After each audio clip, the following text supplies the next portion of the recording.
Hello, আসসালামু আলাইকুম। এই পর্যায়ে আমরা দেখব আমরা কিভাবে ইডেট ফাংশন ইউজ করে এই ডেটের সাথে আরো মাস অ্যাড করব, ঠিক আছে? তাহলে এইটা কিভাবে আমরা করতে পারি? আমাকে ইডেট ফাংশনটা ইউজ করতে হবে। EDATE, okay. Date a number of months before after another date. আমি স্টার্ট ডেট দিলাম, ধরো স্টার্ট ডেট হলো এইটা, আমি কমা দিলাম, ওকে।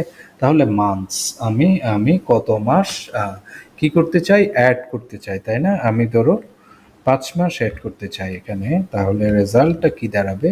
2023 0601, 5 মাস অ্যাড করেছি, তাই না? ই ডেট, ওকে।